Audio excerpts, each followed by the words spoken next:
Dhumarratti ceena ayyaanni yookaan dhufe. Hai harka fuunee akkam jirtu hordoftoonni yaadeemaan nageenyi rabbii isiniif haa ta'u.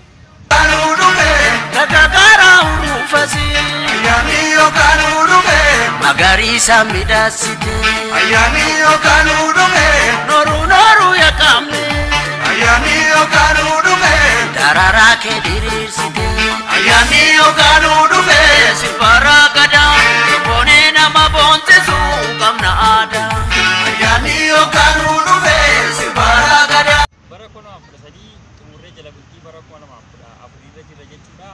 Guyyaan harri jimaatadha, guyyaan borii ayyaana jechuudha. Akka lakkoofsa Itoophiyaatti bara 2014 fulbaana tokkodha jechuudha guyyaan borii. Amma kan argamnu dirree masqalaa iddoo miidhagaa tokkottidha.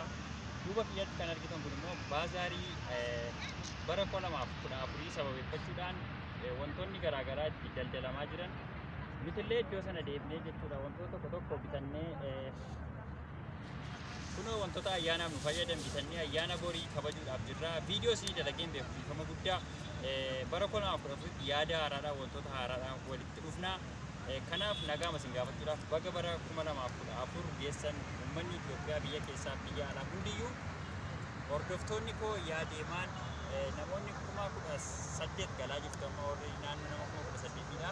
Hundi keessanii baga bara haaraa 2014 isiniin ga'e jechuuf nagaa isin gaafachuu jira jechuudha.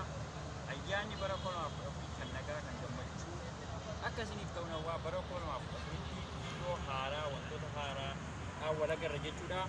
Iddoo jirtanitti nageenyi isiniif haa ta'u isiniin jedha. Galatoomaa ayyaana gaarii isiniin jedha. Isinan jaalladha. Ciao.